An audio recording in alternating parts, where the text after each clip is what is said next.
आज हम लेंस के विषय में अध्ययन करेंगे। लेंस होता क्या है? लेंस एक ऐसा पारदर्शी माध्यम है जो दो गोली पृष्ठों या एक गोली तथा एक समतल पृष्ठ से घिरा हुआ होता है। ऐसे पारदर्शी माध्यम को ही हम क्या कहते हैं? लेंस कहते हैं।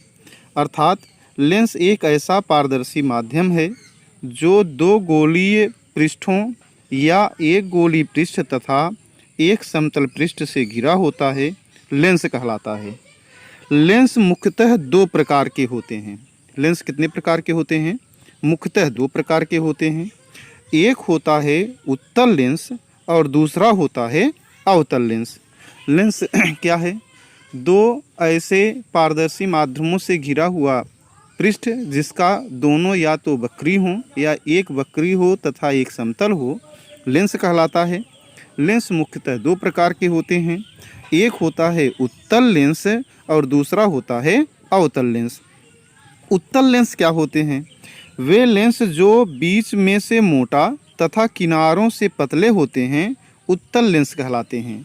ऐसे लेंस जो बीच में मोटे तथा किनारों पर पतले होते हैं, उत्तल लेंस कहलाते हैं। अब उत्तल लेंस का चित्र कैसे होता है? अगर हम बीच में मोटा कर दें और किनारों पर पतला कर दें तो जो लेंस हमें प्राप्त होता है वो कौन सा लेंस कहलाता है?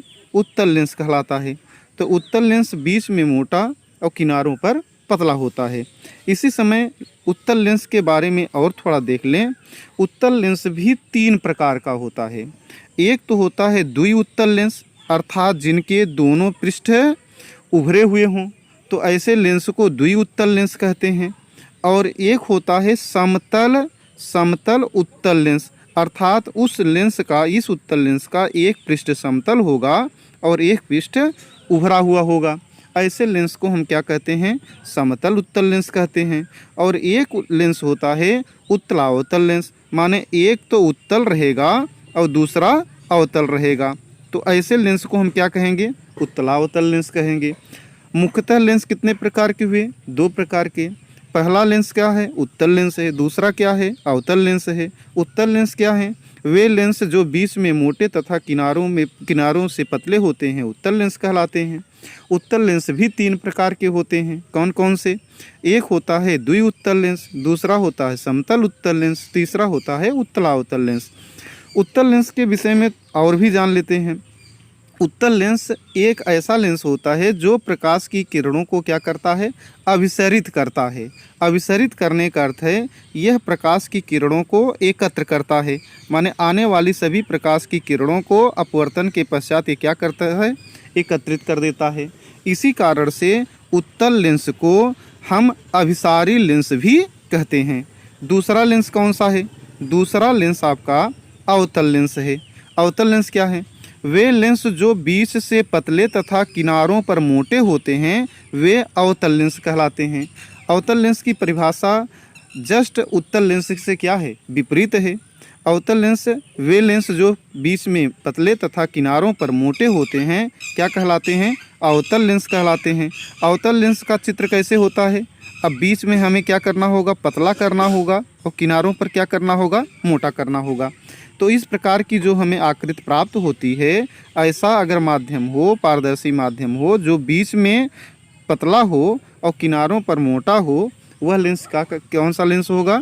अवतल लेंस होगा। अवतल लेंस भी तीन प्रकार का होता है। कौन कौन से होंगे?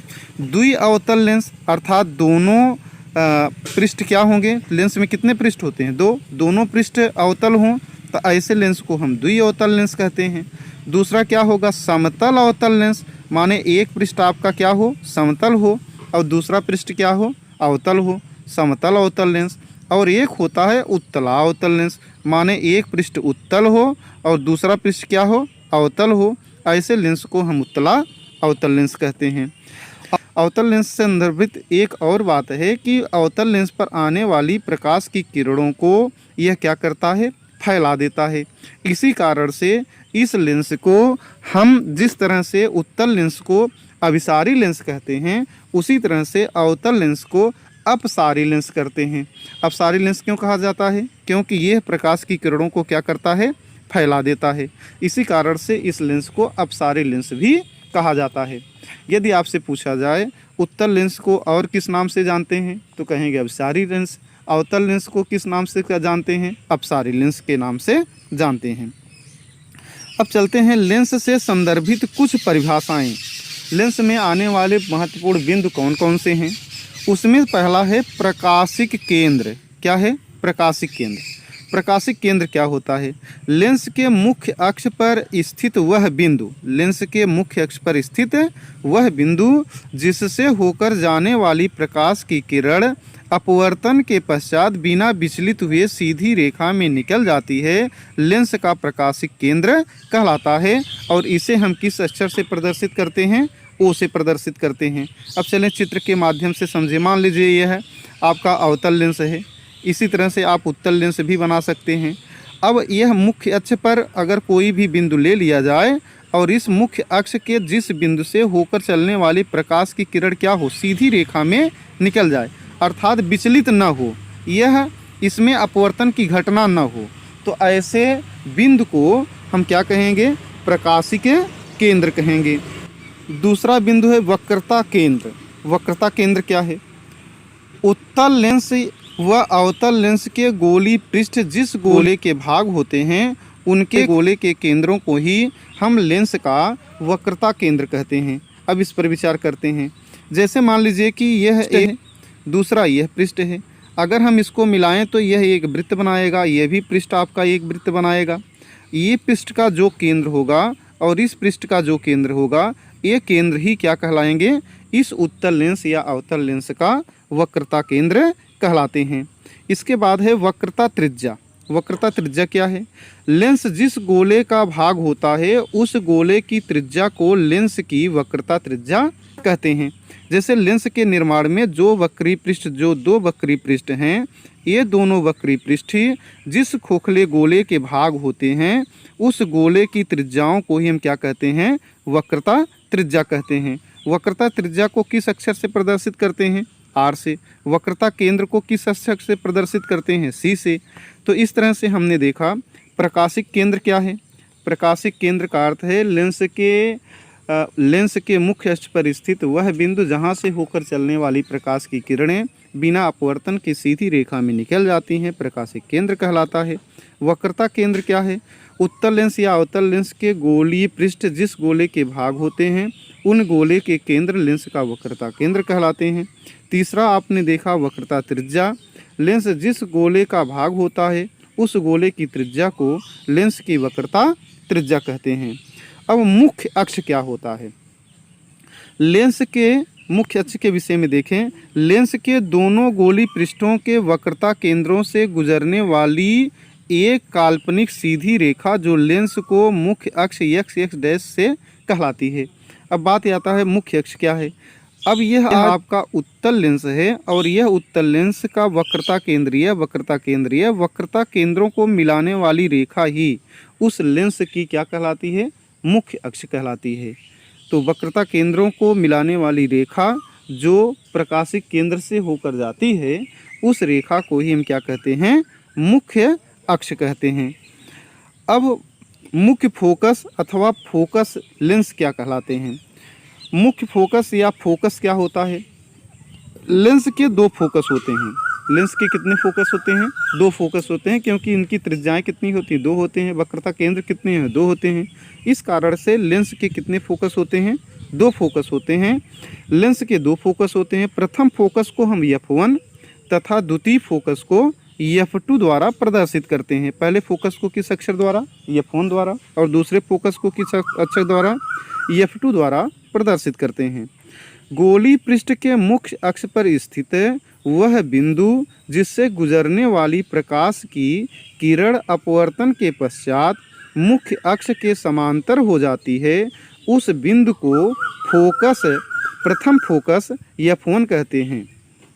अब इस पर देखें, अगर कोई भी लेंस है, लेंस के उस पृष्ठ से गुजरने वाली प्रकाश की किरण जहां से आती है, अपवर्तन के पश्चात यदि वह समांतर हो जाती है मुख्य अक्ष के, तो उसे हम क्या कहते हैं? प्रथम फोकस कहते हैं। ठीक इसी तरह से इस प्रकार लेंस के मुख्य अक्ष के समांतर चलने वाली प्रकाश किरणें लेंस के अपवर्तन के पश्चात जिस बिंदु पर मिलती हैं या मिलती हुई प्रतीत होती हैं, उस बिंदु को द्वितीय फोकस कहते हैं। इसका अर्थ क्या है, पुनः एक बार सुन लें। अगर प्रकाश की किरणें आ रही हैं, अपवर्तन के पश्चात वे समांतर हो जाती हैं, तो जिस बिंदु पर वह प्रकाश किरण मिलता है उसका वह प्रथम फोकस कहलाता है। और यदि प्रकाश किरणें समांतर चलने के बाद जिस बिंदु पर मिलती हैं उसे हम उस बिंदु का द्वितीय फोकस कहते हैं। चलिए चित्र के माध्यम से देखें। जैसे मान लीजिए यह आपका उत्तल लेंस है, ये आपका उत्तल लेंस का मुख्य अक्ष है। यदि प्रकाश की किरणें आती हैं और अपवर्तन के पश्चात जिस बिंदु से जाकर मिलती हैं, अपवर्तन के पश्चात जिस बिंदु से जाकर मिलती हैं उसे हम द्वितीय फोकस कहेंगे। तो ये प्रकाश की किरण मुख्य अक्ष से समांतर आई और अपवर्तन के पश्चात जहाँ से जाकर मिलेगी वह उसका क्या होगा, द्वितीय फोकस होगा। और इसी के विपरीत यदि लें और यह अगर आने के बाद समांतर हो जाए तो हम उसे क्या कहेंगे, प्रथम फोकस कहेंगे। फोकस दूरी क्या है? लेंस के प्रकाशिक केंद्र व फोकस के मध्य की दूरी को फोकस दूरी कहते हैं। जैसे यह लेंस है आपका उत्तल लेंस है, यह आपका प्रकाशिक केंद्र है, यह फोकस है तो फोकस एफ हो गया, प्रकाशिक केंद्र पी हो गया, और इसके बीच की दूरी को ही हम फोकस दूरी स्मॉल एफ द्वारा व्यक्त करते हैं। फोकस तल क्या है? लेंस के फोकस से होकर जाने वाले तथा मुख्य अक्ष के अभिलंबवत तल को लेंस का फोकस तल कहते हैं। और लेंस का द्वारक क्या होता है ये भी देख लें। लेंस के अर्धवृत्ताकार सिरों के व्यास को लेंस का द्वारक कहते हैं। अब एक चित्र के माध्यम से समझते हैं। जैसे यह आपका लेंस है, लेंस की ये जिस गोली पृष्ठों से बने हैं उसके केंद्र मान लीजिए यह एक है और इसका केंद्र यह है।